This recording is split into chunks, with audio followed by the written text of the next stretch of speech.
Today we from our group 3, we present questions 5 with each elaborate the system of control in the Malaysian financial administration. Basically, system of control is the government initiative to control the public funds. System of control or public controlling can be divided into 3 levels, which is first department controlling, treasury controlling, and also parliament controlling. These 3 levels of public controlling act as instrument in order to control the public funds to sustain the public accountability from the government. Hereby, the system of control based on these 3 levels made in order to enhance the public accountability in every level comprehensively. Next, my friends will explain about 3 levels. Hi. Okay, the first point of system control is department controlling. Okay, department controlling includes in the system of control in Malaysia. The task to control at the department level is handled by controlling officer or head of department.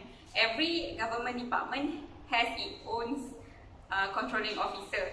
There are several duties of controlling officer. Okay, as soon as the legislature enacts the budget and the general warrant is issued, controlling officer will allocate funds to the various programs and activities of the agencies control the expenditure.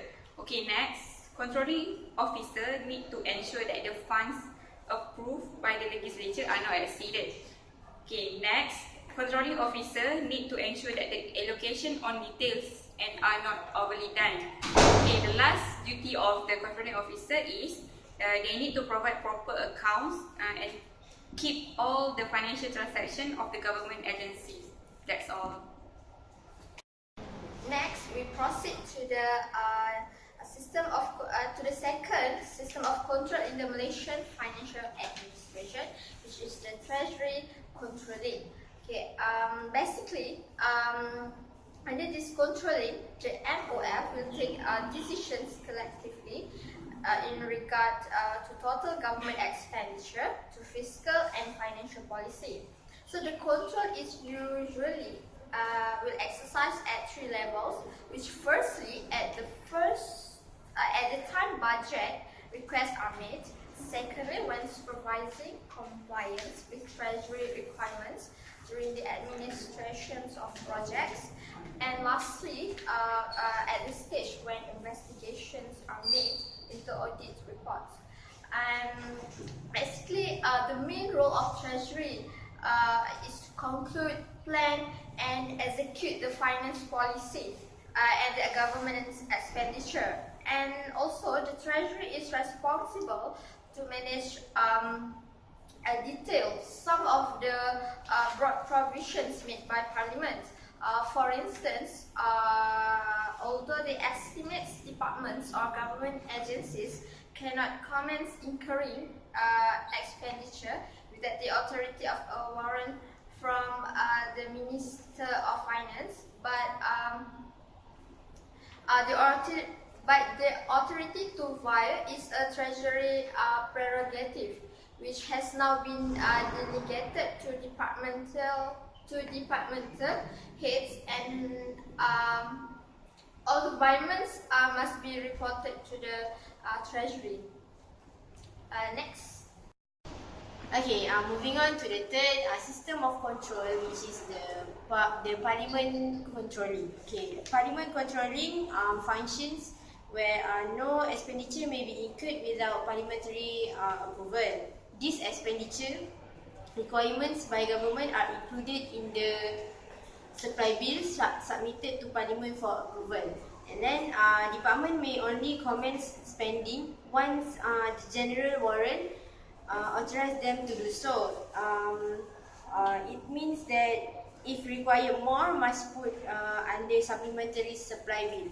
Okay, and then the supply law only shows the total expenditure requirements by government by purposes vote head of expenditure, as parliamentary control over sums approved is in block totals only. Okay, there is a committee which is Public Accounts Committee.